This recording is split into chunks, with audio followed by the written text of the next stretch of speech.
Raden Arjuna Raden Janaka Raden Permati Wijanarka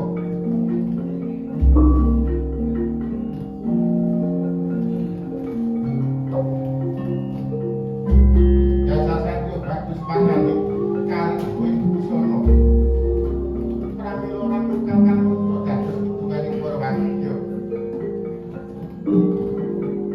Satya pasmone kalam ngandika penurung pangarah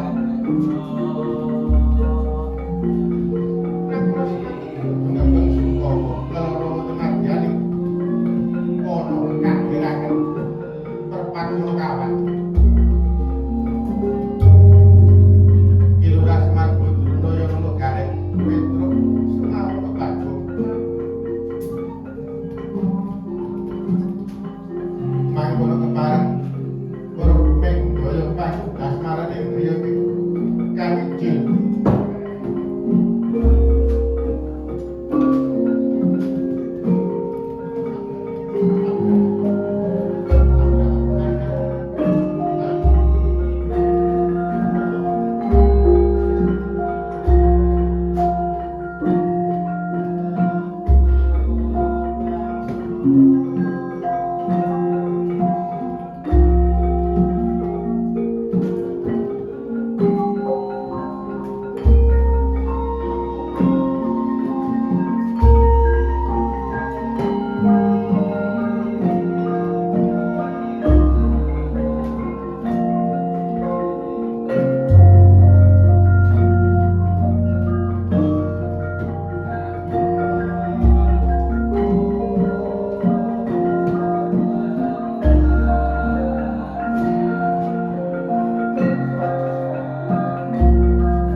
Dewa ketaraning jagat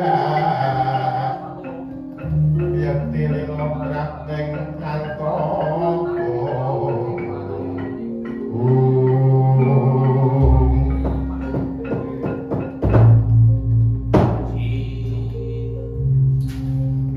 Gus Doro Arjuna kesanipun Doro niku pripun lelono wonten madyaning alas mongko pisah kalian barisanaged monggo Pandhawa menika sarep rame-ramenipun perang Bratayuda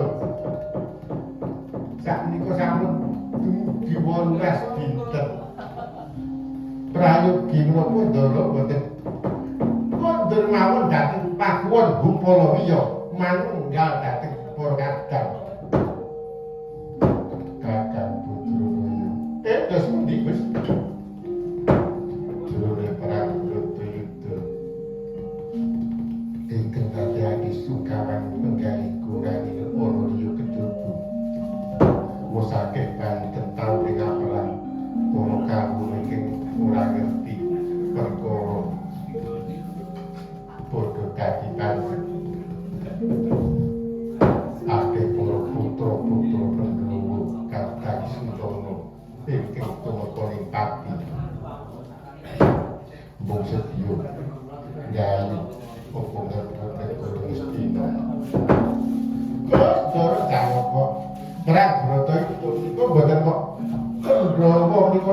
sedya ngrebat gamis dina niku boten. Nanging sedya Brasta ambet angkara murka budine Candala ingkang mapan wonten anggenipun Kurawa. Mongko ambet angkara murka budine Candala menika saged icap nanging sak ingkang nyandhang inggih menika Prabu Duryudana sak ngandhang mengkono kakang Semar prayogi Ndara Arjuna kundur kiwala dhateng Randuwatangan manunggal layang sangya menapa sagung para kadang Pandhawa mengkono kakang kalau aku dari Bandung dan Rabuan Gus, monggo kula dereki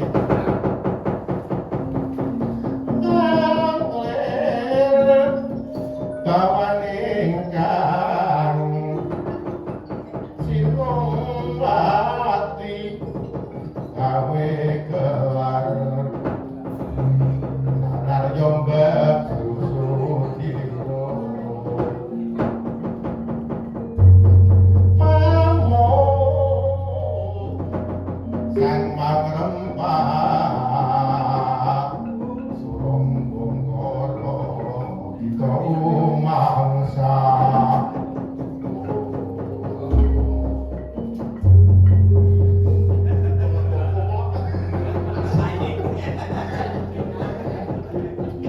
Diana Arjuna sedyanipun kundur dhateng dua tangan kadhiraken perkat Purnawan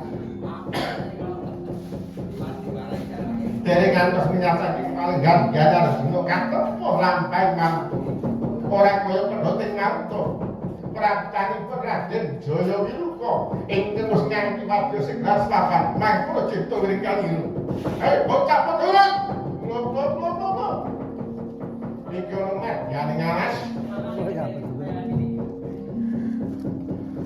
kepethuk ana satya ideng tanpa ganti mung ditutke wong papat kae opo iki sing jenenge karo mulur ojo nganti suwe cegaten lo kidul wetan kulon ngrajane traine sering kok iku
takon marang kowe, sapa darimu?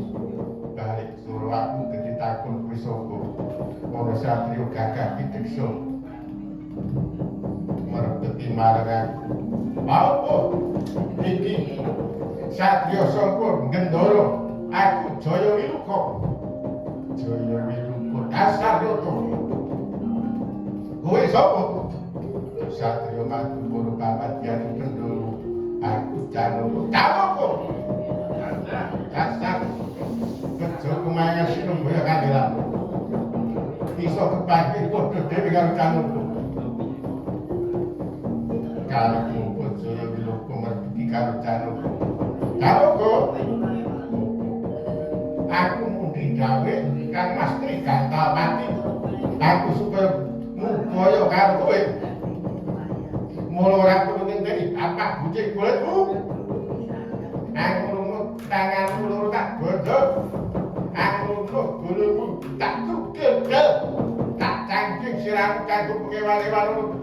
Pakuwon bulu pitu aturake Sinuwun Prabu Duryudana. Jaya Wiluka gampang dengan kowe sedya nyerahke Janaka nigas gune Janaka. Apa dianggep Janaka satrio aran? Janaka iki satrio ora ganti kadigdayan. Kowe kelakon nugel gune Janaka karo sentek putri Janaka. Janaka mari bangsa aku berdiri apa? Ojo tinggal tak kerajaan tanganku kelakon dan pondok.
Jaya Wiluka niku lah nampanipun wonten negari Gendara.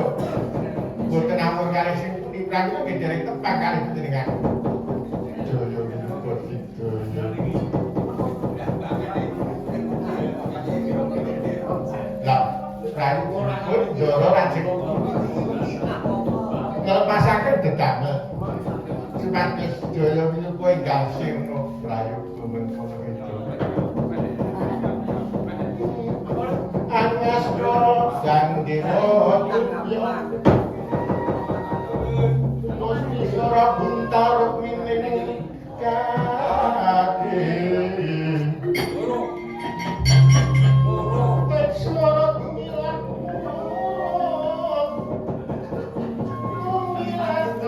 harap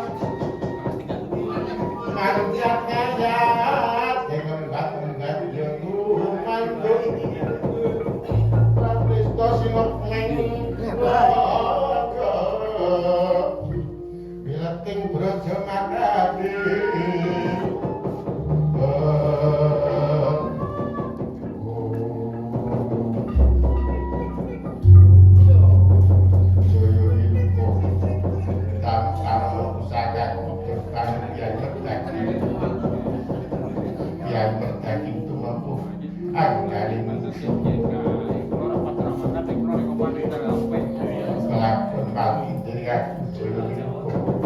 Dianyar Arjuna menang gendhewa sinandhangan Parastra jemparing Kyai Merdaki. Lumaraping jemparing tempat kaya kilat kesit pindha kanthi tumengga jangganipun Jaya Wiluga tigas pangking pun pesan kula Sena Wirgayu Jaya Wiluga.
Wangsa dhateng Bupalawiya mengkono Kakang Drona Yayu budal Bupalawiya.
carita. Ingkang pakon rangkuane ya sinebat pakon Upalawiya. Nggih pakonipun para Pandhawa. Yen nang Kyai matosipun parangaken Arata Yuda Jaya Pinang.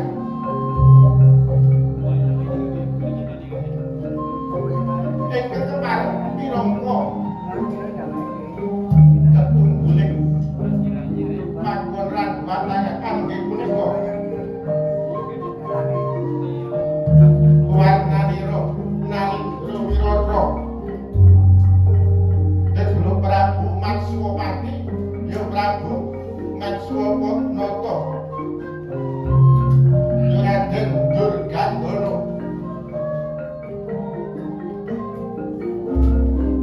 ingkang kepareng wiswanira caket pelenggan dalem sang nata.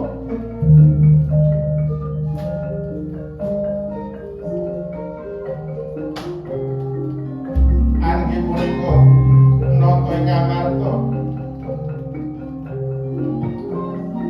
Dedula Prabu Puntadewa ya Darmaksuma ingkang kepareng wong ngarsa nggih Bondo ing Pandhawa Nata Dwarawati Prabu Bathara Kresna. Sawanipun Prabu Bathara Kresna mengenaken babadyaning Pandhawa Raden Arjuna Raden Janaka kawistara wiswanira tumungkul yayahipun dening Prati Wedarane. Dyan Arjuna mengenaken sawanipun Panggak Pandhawa Satriya Jodipati Raden Arya Werkudara ya Bratasena Sagarya Bima sumambung pungkur wiswanipun wajulan prajurit Pandhawa niki Raden Nirmala saha Raden Sadewa kasambetan saking Kandhang Sengkono Mantri Bupati Nayakaning Praja sumawon Purwadya Bala mangkono Sang Prabu Matsapati arsa medhar sabda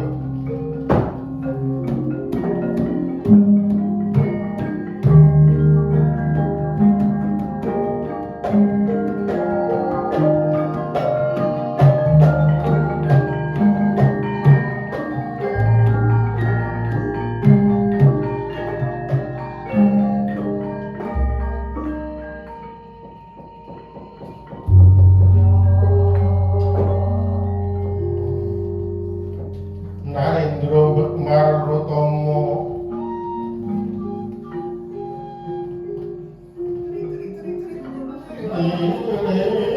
ilo sekaring bawana berbudi bawalaksana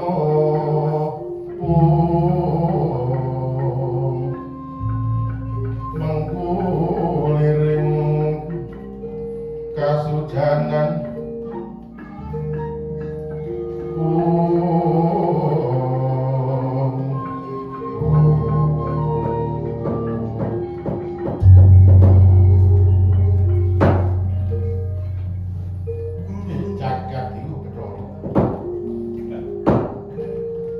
Anggir Prabu Bathara Kresna wonten punika ngandhap Kanjeng Hyang Prabu Matswapati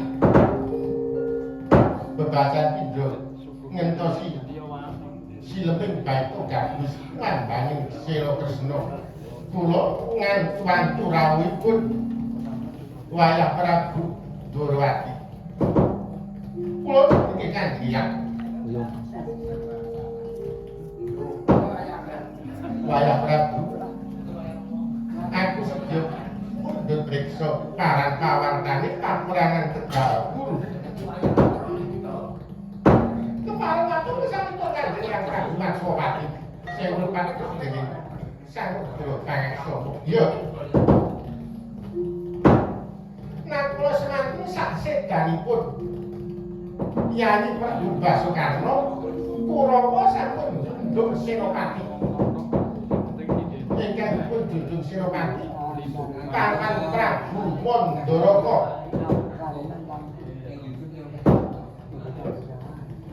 Saya pindah Senopati kula niki. Monggo Paman Prabu saya kanthi Senopati pengamiripun anti Suratun Surabasa. Nah kula semanten sampun dados bondo yuda anti Surabasa sampun gri pecah saking astanipun Dimas Bratasena. Lah menika Paman Prabu Mandaraka Desti Mandraguna. Lah banjur sapa ing sedya nandingi karo dane saya. Wah, aku wae ingkang maksud nandingi saya Bapak. Tututan dek Dimas Perkudara. Menapa Koko Prabu? Tututan dek Dimas. Menapa Prabu Tresna ingkang supados nandingi Paman Prabu saya kula dereng saged matur Yayi. Paman Prabu saya menika ngalendra Desti Mandraguna. Lha aku ingkang wis padha-padha tuwa mungsa saya. Sanes nandingipun Eyang Prabu. Lah bantu sapa? Paman Prabu saya badhe saged dipun sirnaken nanging kedah langkung rumiyin ngerilakaken sugengipun.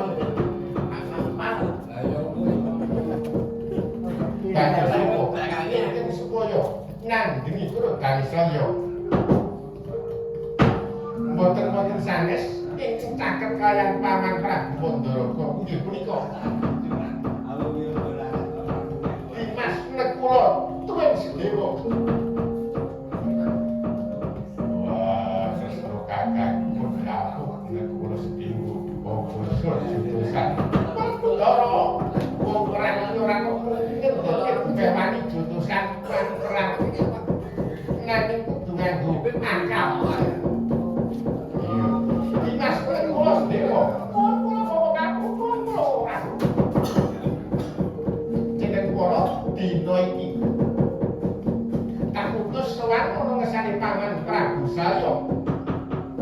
Nanging sowan ana pesanggrahan mungkin ana ngesane Paman Prabu saya aja nganti kemuruan sapa wae. Metu dalan kumpulan kula iki ngagem busana ingkang sarwa seta mengko tekan ngesane Paman Prabu Mandaraka.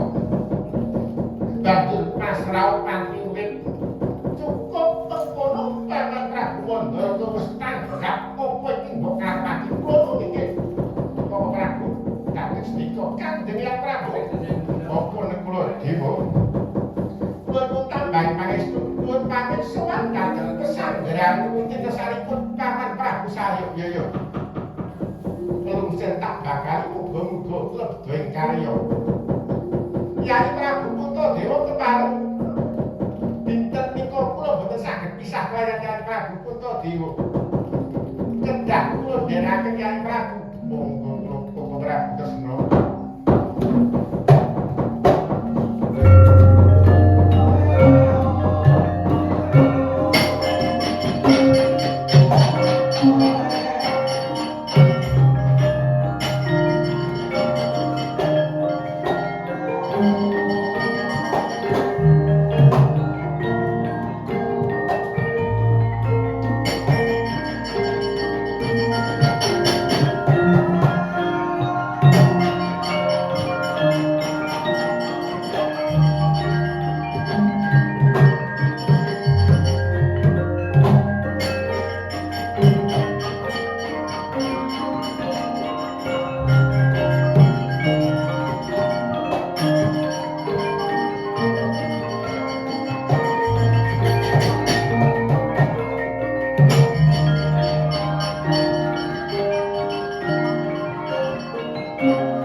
Raja Pisuwan nggih kula sedewa. Nuwun pangestunipun Siwa Prabu Mandaraka boten nanggalaken setunggal menapa. Pangestunipun Siwa Prabu Mandaraka wilujeng lampah kula sembah kula ngantur mo. Ya tak trimo nek kula sedewa. Migati apa jeneng para wanci bangun gagat rahina. Sowanmu ana pesan derang nunting sajak Yolowati. Kepala batu kesanipun Siwa Prabu Salya. Ya.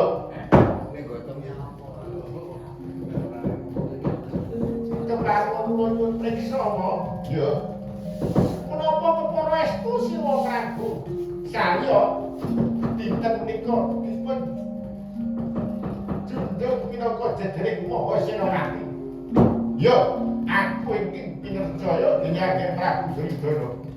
Minangka jedering Maha Senopati, Senopati ning Kurawa. Menawi katen po, kepala kula pasrah pejahipun, pejah gesang-gesangipun Siwa Prabu Mandaraka. Terus kula dewa. Nuwun pejah kula. Nek Mas Dewa, kula jaluk mati iki dasare apa ya? Siwa Prabu Salya menika nalindra Daya Sri Mandraguna menawi lajeng wonten nadyan paperangan kadang Pandhawa boten wonten ing saged nandingi krodhanipun Siwa Prabu Salya. Kula boten mentala nyawan kandhanipun Prabu Puntadewa Kang Mas Werkudara, Kang Mas Arjuna, tentu Pandhawa dak badhe lebur papan tanpa dadi. Mlayu sah Siwa Prabu Salya. Dhuwur, kula kowe anake Pandhu. Bapakmu kuwi Ratu Gung Binegara, Kadhidhayan Kanuragan mumpuni. Greh Kaprajan ora Mudiwani Jalma pinilih bisa ngedhe krodhane bapakmu Pandhu. Lah kok duwe anak. Kaya kowe pengingat iki kaya ngono kuwi. Aku melu sing mergo kowe kuwi sing darah Mandaraka ibumu adikku.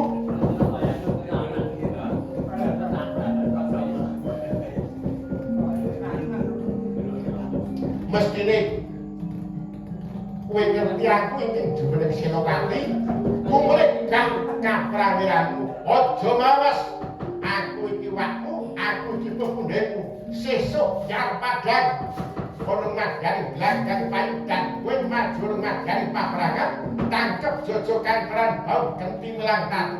Karo Prabu Salya. Boten maksud tentu kula iki badhe kawon sawo Prabu. Mbak, kula kok apa kowe mau tekan kene karepmu dhewe. Apa ora ono sing ngakon? Inggih kok. Sing ngakon Dudu Kresna inggih larang tenan. Nek wong kowe bocah loro wis ngoro duwe penemu kaya mengkono.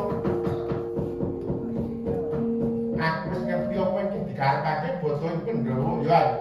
Gir Prabu Ndorowati. Keparenipun Siwa Prabu Selya. Saiki kowe prayoga Galya padha ngranduwatana. Matur karo basa Pandhawa kalamunta aku njaluk tanggih Kakang Puntadewa. Sesuk ya padhang kudu majur madhari paperangan. Kulo niki kok nanging majur madhari paperangan kudu nggawa layang krima sada pustaka jam inggih senika senika.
sampun ical saking madyan kaperangan. Lah menika Paman Prabu Salya sampun sumedya ngantu-antu Yai Prabu Puntadewa pramila Yai Prabu Cekak lajeng nglepasaken dedamel.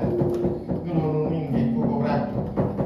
Monggo menika Paman Prabu Salya sampun sumedya wonten madyan kaperangan ya. Ngono inggih. Ngakula semanten Prabu Puntadewa mentang gendhewa sinandhangan Warastra ingkang dene serat klima sada pustaka jamus sinartan mantra-mantra sekti gumerep swarane jemeprek lumaraping jemparing saking kendhing gendhewa kebat kaya kilat kesih pindha kakit tumempuh jajanipun Prabu Salya wis pinesti kepanggih Dewa Hyang Baskara Titi Wangsa teras tulis ya Prabu Salya sira mergolayu ambruk wonten madyaning paperangan.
sayo ing wis dadi wondo saknalika kagat kabur kawekasan Dewi Setiawati.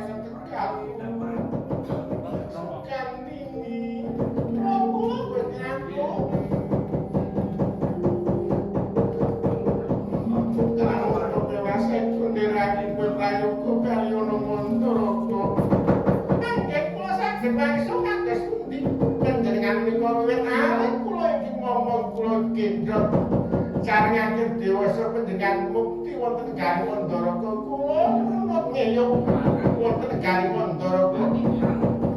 Aku prasetyo nalika semono aku tau karo karo kowe. Kalamun kowe ning sinuwun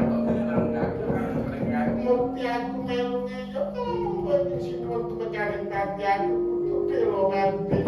Ngenane kanten kula boten saged kantun. Dewi Setiawati Setiawati itu nyandak curiga sanduk selilo si nomor golayu semanten ugi Mbak Sukandini.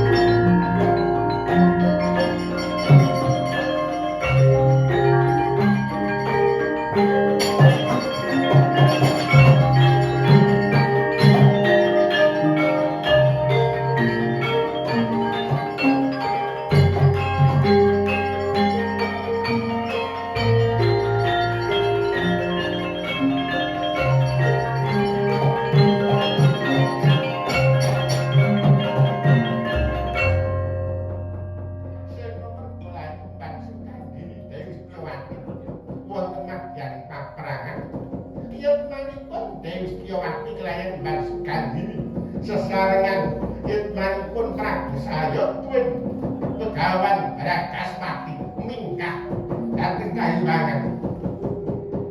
Nagara semanten telasing ratri wis gumantirina wonten madyaning Pakuwon Sewuntana.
wadya gung tanpa sabawa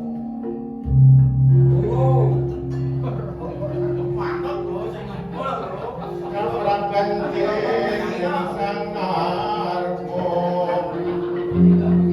Mahapisang murong arto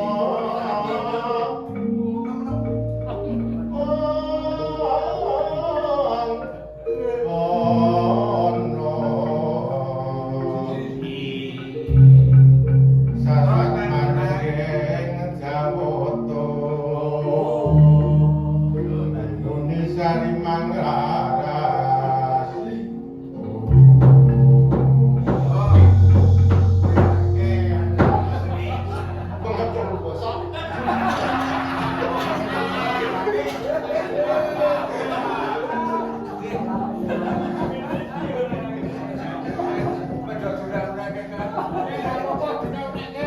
Bos, pancen gablek kok nek kuwi. Sapal kan. Kados pun sawak kesipun paprangan tegal purba ketiwasan Anggir Prabu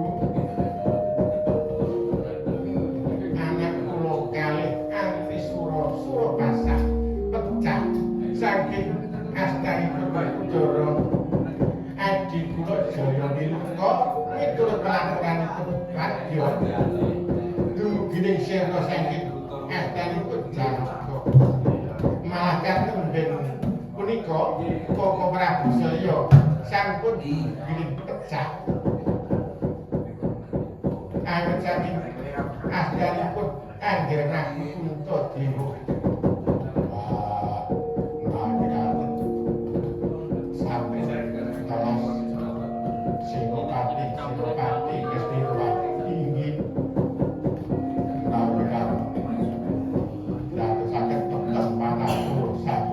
saged mawas kanan kiri kesanipun Koko Prabu Pamanarya Kartowarma nuwun kula kedhawuh Koko Prabu dinten punika kula aturi biya warakaken kula Duryudana madheg Senopati Anggir Prabu kados menapa madheg Senopati nggih kula aturi nyawisaken kula kedhawuhaken Wadya sak cekapipun derek Masing wadyan kaparangan kang niki kados nipun Kartowarma pun boten dawuh kowe ora tak keparengake derek maju rumadyaning palagan kowe bali ana negara Ngastina ana taman kandilen kesanipun Koko Prabu jaga kawitan dari Panowati kalamun tono pekabaran aku menang pocok karo isi pendoro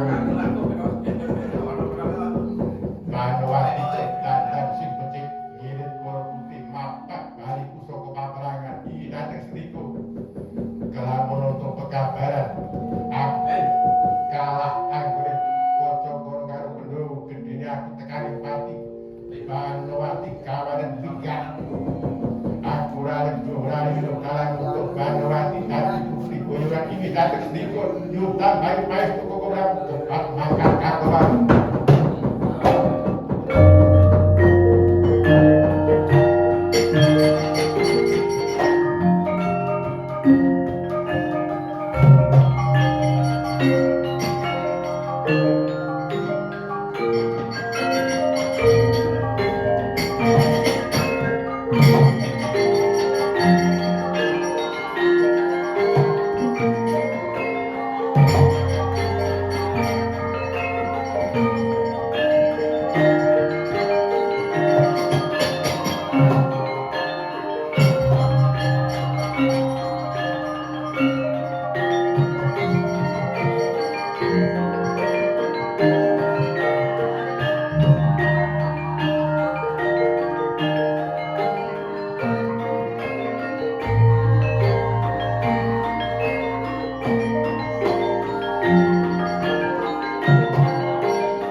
wonten pramila keparengna Bratayuda cekap semanten kewalayani.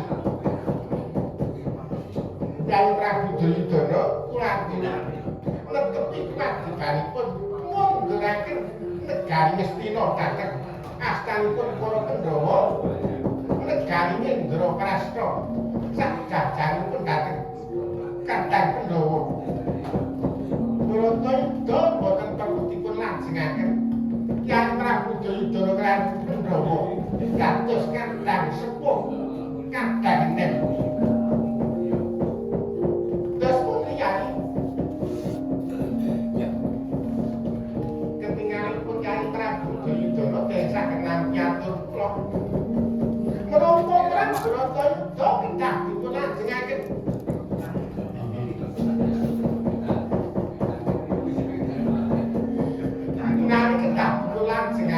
mongko Kyai Prabu Duryudana paukanan kiringipun sampun boten wonten wahya bala Ngastina bebasan sampun telas prayogi perangipun boten ngami gelar nanging perang tanding. Kyai Prabu Duryudana kuwi milih salah setunggaling Kadang Pandhawa ingkang kira-kira dados tandingipun.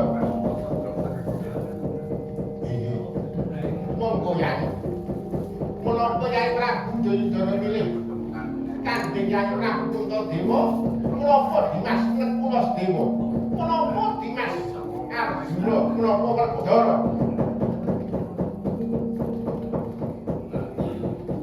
Kula mutane Werkudara ngaten inggih Kyai Werkudara. Wah tresna kakangku Kyai Prabu Duryudana tuwun kowe dadi tandinge mulai kasih gototo segian ngaidur ngedemo busana Kasinopaten Puspitoli nonte kungalung jago bertodo Sinopati Werkudara Sinopati ning Pandhawa Kyai Prabu Duryudana Sinopati ning Kurawa. Kesno kakang nyuwun kakang saestu koko Prabu iki ngantos-antos Kyai Prabu Duryudana.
Kita saya juga tahu.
panjenengan iki ya mung sing kuning.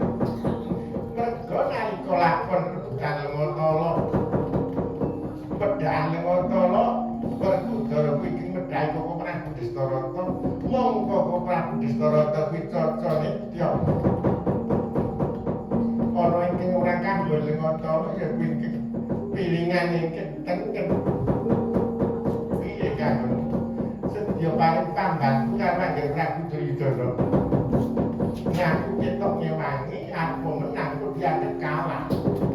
Ya, nek ngono tak gawe pralang pita.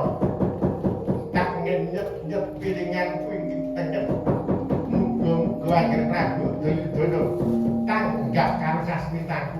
Aku tak nonton ning ngarep dhewe Kanjeng Prabu Duryudana kula tanggap sasmita.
Nalika rebutan Lengatala cupu wadah Lengatala niku ra biasta dening Ndara Werkudara. Tangane Ndara Werkudara digandhuli karo sing puni. Satemah cupu kuasa ing astanipun Ndara Werkudara Lengatala wonten grujuk salinanipun napa Prabu Duryudana. Nanging kesarehne namung gegrujuk wonten saperangan anggalipun Prabu Duryudana ing boten kambah Lengatala. Menika wonten mentis ingkang kanan. Sabanjuripun Kakang Semar prayogi Arjuna paring pambiyantu nanging ampun nganti ketok. Mergo niki perang tanding arepa menang nek mergo diwangi dianggep kalah. Salam beri Kakang Semar. Panjenengan anggenipun nonton perang wonten ngajeng piyambak. Lan mejet wentis ingkang kanan. Ndara Werkudara menika satya limpat ing panggraita. Mugi-mugi kemawon Ndara Werkudara saged tanggap ing sasmita mengkono Kakang Semar. Kang Mas Werkudara kula aturi mirsani Kang Mas.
Pilingan tengen bapak dari orang geri tiwo bocor minggir awas sangkut godo mati bela terus ora tanggap kurang tanggap bisa untuk ya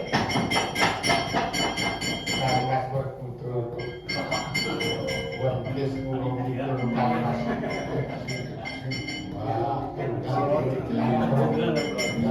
wah foto minggir ora pikir sabet bodoh. Rame dek yo bendaido. Prabu Duryudana mengsawer kegoro. Lah katan iki wonten iki nggih. Prabu Duryudana ngasta pusaka godolan mitumuka. Werkudara ngasta pusaka godol kita sari. Kawane Prabu Duryudana tiyang ingkang bali pramila datan saged nampi prawan kita saking pati sengkung. Benten kelayan Werkudara Satya limpating panggraita dupi preksa Hyang Arjuna yen mriksani wonten ngajeng piyambak sarwi mejet wentis ing kanan tanggap ing sasmita Hyang Werkudara Prabu Duryudana kenging kabeset kapitih godho wentis ing kanan Katemang lumpuh kelas daya kegiatanipun Prabu Duryudana lumajar nyemplung kedung kuntung.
namani pusaka kukul Pancalaka panggerak tentu pejak sing kuwi tak sugete kukul Pancalaka sing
sing kuning kenyok ngewak-ewakaken sansaya surut dukanipun Gan Bratasena enget bilih dumatosipun perang Bratayuda arep saking lencet lidahipun sing kuning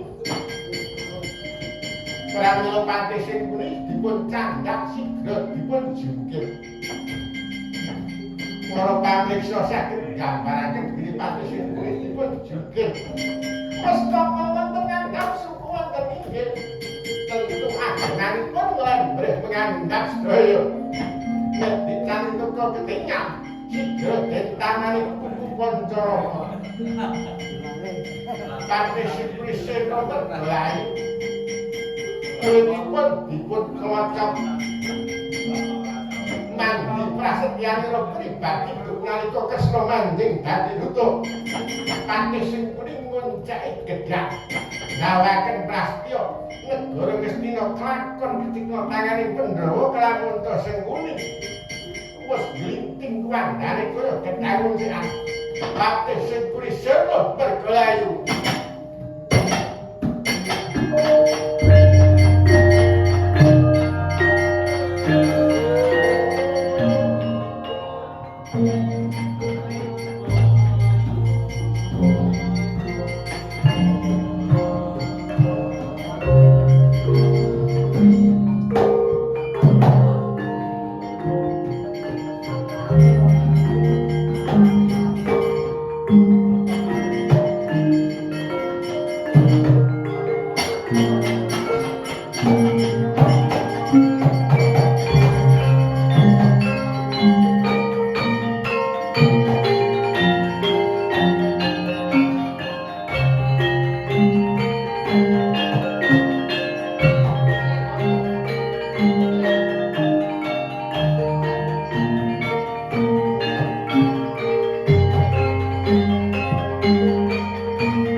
pawartos kejaipun sing kuwi sampun dumugi pakuwon ran batangan kathah Dewi Kunci Taribrata dupi preksa kejaipun sing kuwi ya ngupadhingke putra Perpeki Raden Bratasena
aku ibu kunci.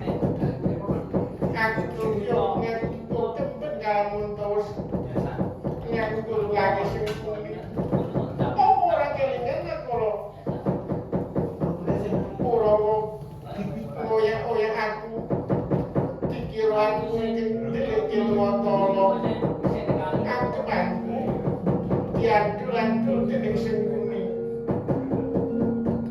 Ngaku semono aku wis lumayan ora nek Purwodasina panjuraku.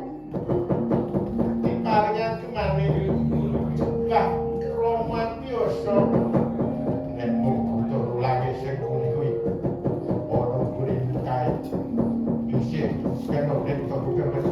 Iya betul. Aku sudah lagi sing kuwi.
Prabu Duryudana wonten satepining kedhong guntur. Kedhongane kali Prabu Duryudana. Ingkang menika kedhong guntur pinanggih Sang Hyang Rekatama. Kaparingan pusaka gada inten. Prabu Duryudana gedhul saking kedhong guntur nanging nggene lumampah. Nyundul kanggeng kelayan lumut sira sipating Prabu Duryudana kaya beburon ingkang nglisi sak temah Werkudara kang pikiran luwet carkabyan.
karo lumut. Oh, godho gedhe. Kae godho item. Apa ora kelingan apa semono? Ing kapalnya godho item kuwi kowe. Nanging tekan negara Ngastina ora iso dinulu. Banjur digetak dening Paman Prabu Salya kanthi dayaning Candra Girawa.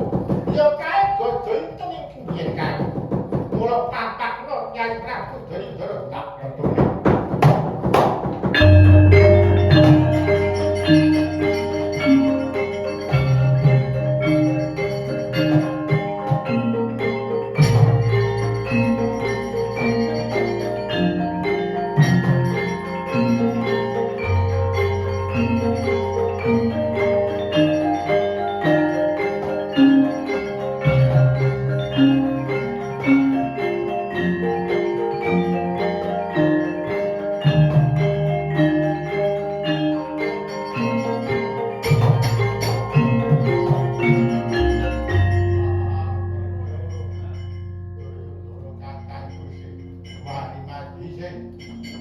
Ayo tampar godho tetelu kita saling tampar.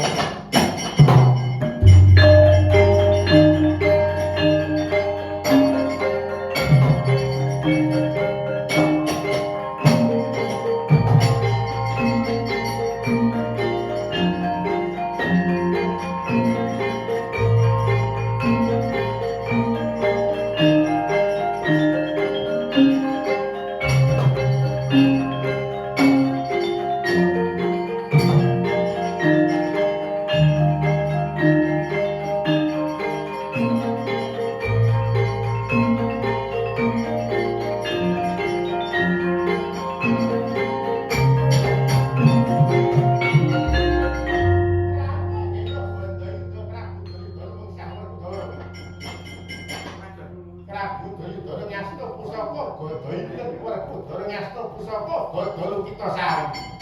Nanging bawane godho item sampun kothong ora ana isine. Katite godho Lukitasari saya dangu saya alit.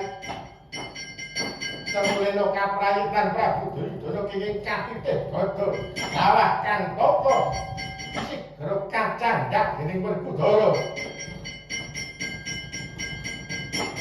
Rikmanipun pramila sigra dinangsap wonten Sela Gupit pasuryanipun Prabu Daridara. Satemah Sela sipating Prabu Daridara kandhanipun Gandharwa ingkang Kutalukira.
Rumangsang Bratayuda Pandhawa ing Menayu kowe iso ngukur negara Ngastina.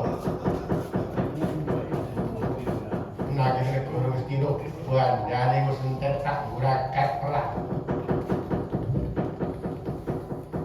Sejatine ingkang menang Bratayuda kuwi Kurawa. Kowe wiwit cilik sak sedulur tak cecek uripmu turut ngawas. Kapiran gandrung karo sing jenenge kautaman. Mongko wong utawa karo Raden Mudar padha wae.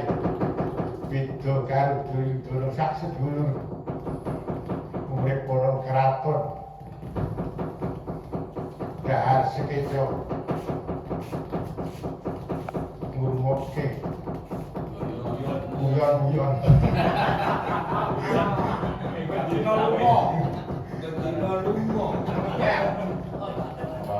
Apa mau Werkudara? Tak kecek sirahe Duryudana ora perlu. Yai Prabu Duryudana kae suwarane wong wis sedya pitulung dening Bathara. Ora suwe meneh Yai Prabu Duryudana. Sedya murub kasedan dadi. Nalika semanten Prabu Duryudana wis dumugi Pitiwanci sedya pinulung dening Bathara. Jumbo kayan duknang kula lairipun dirgantara ana swara jemegluk kabarung panggeroning singa barung kuwi Simalodra pambauing semajak tanpa wilangan suarane ngalung banteng ngantos kapir dumugi madyaning paprangan Pratandha Prabu Duryudana sedya pinulung dening Bathara ingkang kinarya Pratandha asta lan ampianipun Prabu Duryudana genangkat manginggil kagebrakaken Pratara bareng pekating sukma sira Prabu Duryudana sirnani Prabu Duryudana ngarep sirnani ambek angkara murka putih Candara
Thank